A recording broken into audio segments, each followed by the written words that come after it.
Silvermine was such an important part of my life and my education and everything that's happened since then. I don't know. Anyway, the food's here. And I guess we should make our way up to it and eat. Anybody else want to say something? Now's the time if you want to. Anybody want to say something? It's time. After we eat, we're having a roast of Stewart. So he's prepared things.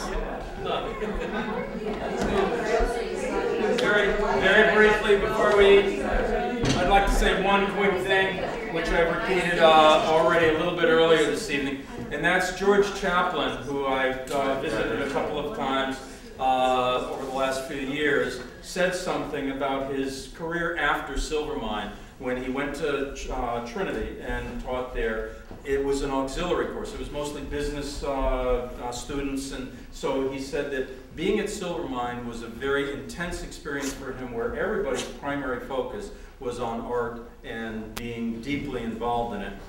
And he said there was nothing like that in his life afterwards. And his comment, I believe, at one of the reunions, and to me again when we met a few times, was we didn't know how lucky we were. And that he thinks of that period of time quite often. And I think that captures at least a lot of what I think we all experience, and one of the reasons that we're all here. Stewart also mentioned when we were hanging the show that it's very nerve-wracking to have a show that's totally uncurated, where people send whatever they want, okay? And it just shows up and you have to figure out how to hang it. When it was all done and up, it got the full seal of approval of the Unison Arts Center. I think that the show looks stunning. Everybody who's worked here, I think, is pretty amazing. So, yeah, and thank you, Stewart. And also Chet Augustine, who helped tremendously in making this thing happen. So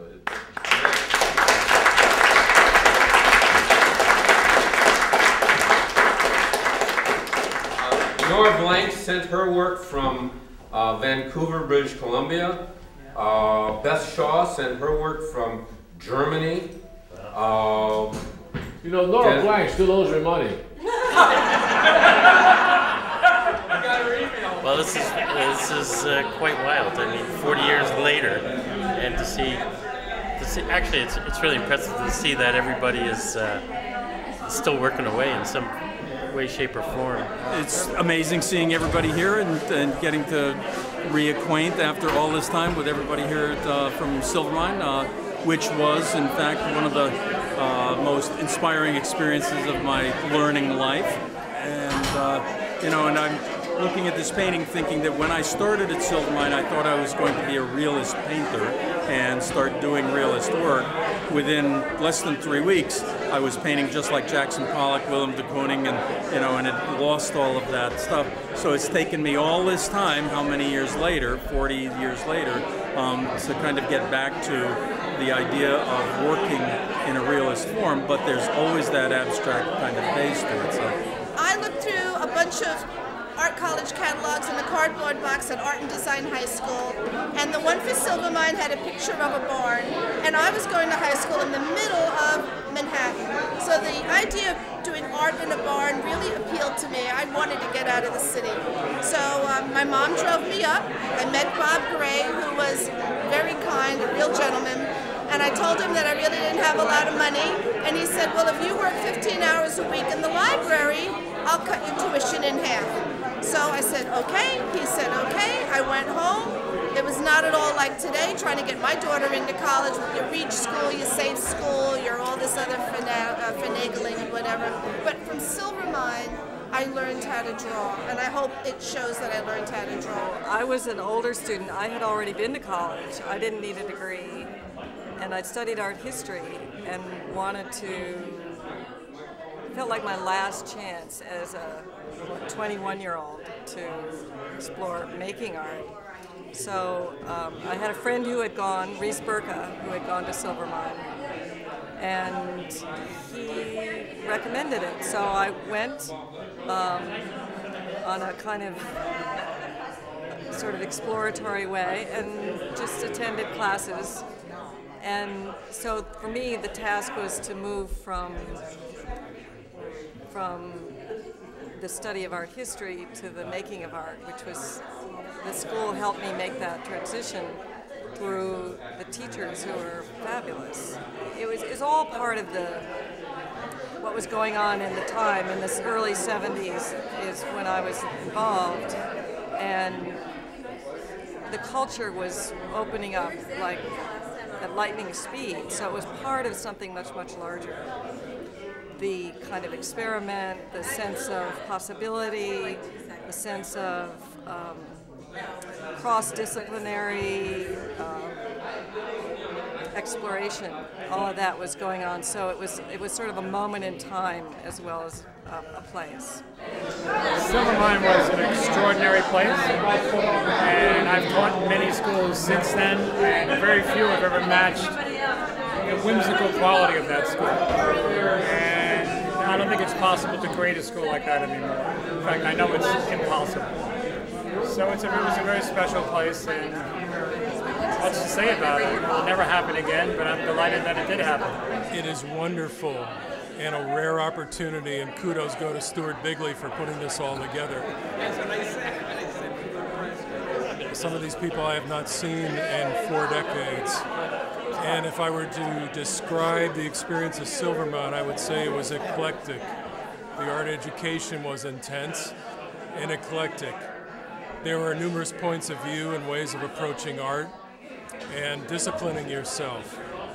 For a guy of 19 years old, it presented itself as sort of an intake session where I took in a lot of different information. And it was the beginning of my toolbox, if you will, that would serve me well in the years to come. So I have a warm place in my heart for Silvermine College of Art, and we'll always have a warm place. And it's a joy to see all these people and the faculty members, and to see how everybody's progressed. And it's absolutely astounding, some of the work that they're doing right now. Silvermine was a place, sort of a boot camp for a lot of us. It was a very exciting time in the 60s, and it was an experimental creative center. And we all sort of got jump-started into a lot of artistic careers. Yes. Can you believe it? What I don't believe, I recognize what I don't believe is I remembered his name. Oh, well, I remembered it. No, I remember Bruce's name, and that was a long time ago. Yeah, Enter Loft. Remington. No heat. Yeah. We're still there. Same dump we used to. We had this discussion about no heat, no lofts. So just generally now we're getting together here, and it's been a long time, I think, before a lot of us have seen each other's work. Some of us have remained friends, but we're seeing other people we haven't seen for a while. So this is a recent Silvermine show. I remember sitting in the middle of the stream bed painting. I remember I had Tony DiMeglio as a teacher, and he was really wonderful for painting. And I really enjoyed the sculpture department too. And the whole atmosphere, I mean, different people to know. And I guess that's the thing about something like this, is you're expecting to be surprised, and you are. You're surprised because, for instance, I hadn't talked to Chet Augustine for 25 years or something like that. I talked to him last month, and it was like we'd been speaking to each other every week or something. We just picked up where we left off and continued the conversation like familiar friends. So it's sort of odd the way a strong connection like that seems to stay together, and you just immediately build on it. Greg is supposed to be taking me back. I hope, but he hasn't shown up yet. I hope I don't get stuck. He's a master putting up shows. I mean, he did this thing. I couldn't believe it. All by himself. All I did was he said, hold this. He just knows how to do things. My strongest memory of Silvermine is Roger Prince's first year design class, where he asked us to make the perfect cardboard cube. And we all thought this was way too simple for us. And we came back after lunch with what we thought were cardboard cubes, and he measured them, and if they weren't actually a cube, he crushed them right there. And that was sort of the beginning.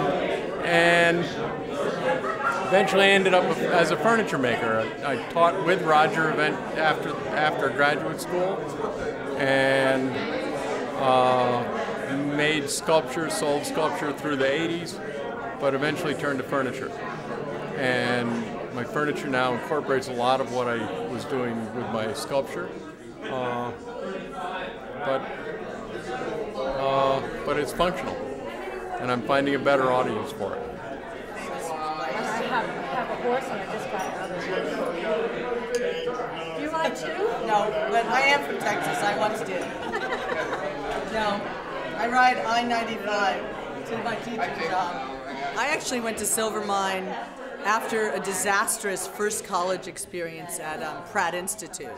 And Pratt Institute was, according to Bob Gray, who was the head of Silvermine, who I adored, Pratt was the bastardization of the Bauhaus in its implantation into American art education culture. And I didn't really understand that. I knew I hated Pratt, but it took Bob Gray having me read the giant white book on the Bauhaus to understand what it was I didn't like about it, the way they disassembled everything and never put it back together. So he was a kind of miraculous educator for me. And I had Tony D'Amelio and Al Shundi and Murray Zimmerles and John Cohen, and all those people were really amazing teachers. And that's probably part of why I teach now. I teach at Rhode Island School of Design. I'll be head of the painting department starting next fall again, a job I could pass on. I love teaching, but the administrative part I could pass on. But I've been painting ever since. Going to France with the Silvermine program with Murray and Al was incredible, changed my life. I take a lot of students to Europe. I live in New York City and I have a house up in the country. Always wanted to have a place in New York State, out in the landscape, and love it. It's really great Stewart put this together. I haven't seen most of these people in 30 years, I guess it must be. I'm over there, I'm next to you. Stewart was saying he was going to put Holly and I together and you in the middle. And the last time I saw you, we were at an exhibit in New York City together. I loved being at Silvermine. It was my first art school, and I wasn't sure if I was an artist at the time. And people were so deeply devoted, it actually changed my life. And afterwards, I went to Cooper Union and Pratt Graduate School. And art has been the backbone and the core of my life. Silvermine, I started going there as a student in 1963. And I went there for 3 years. I was assisting in drawing and in painting and in ceramics for Taunocalpi. I stayed there 3 years. First 2 years I get an AFA, then the third year it was sort of extra, I just kind of hung around. Subsequently I went to Italy to study in Milan at the Academy of Brera. I went to Paris to study at the Beaux-Arts. Then I came back to the States and went to Yale University for my master's degree. And I was there from 67 until 69 at Yale. But while I was at Yale, I started teaching at Silvermine. So Chet, Augustine, me, and this guy named Tony D'Amelio were the only three who were both students and faculty at Silvermine. And I stayed at Silvermine until it closed. And subsequently, the year after, I took a number of students, like 30 students, to France in a school that Murray Zimmerles and I started. Murray Zimmerles was also a teacher at Silvermine, and he's one of my best friends now. And so we opened up a school in Provence, where Holly Hughes, was a student there. And the school was called the Silvermine Lacoste School of Art. So Silvermine sort of migrated to Lacoste, which is this tiny little village with the Chateau de Marquis de Sade up on top. And we had this crazy school there for a year. And the students did a tremendous amount of work. It was an incredible experience. And then after I came back, I started teaching SUNY Purchase, University of Bridgeport. I started my own school in Santa Fe, New Mexico for 6 years. I did a lot of traveling around the world, and it's all bullshit, according to Everything he's telling you is not true. Right.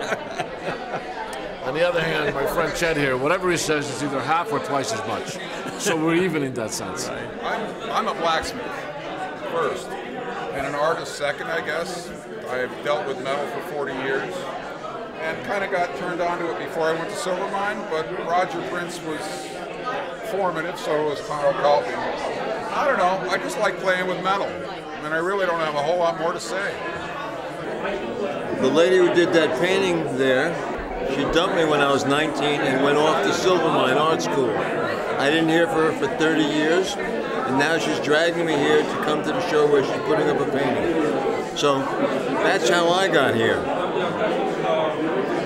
Terrific woman, great painting. I think it's wonderful that these people come back together and hook up and see what they're doing with their lives and their work. You dumped me and went off to art school. But I never forgot him. You're so full of it. You're right. I am full of it. No, he was my first love and my last love. And now he's going to throw up. This guy, you know, I haven't seen him for a long time. Yeah, and I would have loved to have seen Peter, but he's dead. So if he showed up, that would have been liked pretty. to have seen him too. Right, so we're both looking forward to seeing Peter here. I don't care if he's dead. So, yeah. I want to see him anyway. I got a thing or two yet to say to him. Oh, you do? Well, we'll continue the conversation, you know. I'm very grateful for the experience that we all had, that I had at Silvermine. It began the career. So, you know, and seeing everybody else here and the amazing differences and quality and depth of the work that's here in this room is I think an amazing, vindication, I guess, or an amazing homage, you know, to the instructors and the teachers and the type of classes, the kind of instruction that we got at Silvermine during that period of time. I want to thank Murray, because Murray was like a stickler for drawing from the figure, and Al was a stickler for thinking, and I did sculpture there, and I did printmaking with Murray Zimmerles, of course, but I was more of a painting person and a drawing person, and it's Murray, even though he was the printmaking person, got me into doing pastels, and I never stopped. I switched from oil paint. Pastels was much more immediate for me. Of course, after school I was working. I was an art director for 25 years. Now I'm an art educator, and I'm having a great time.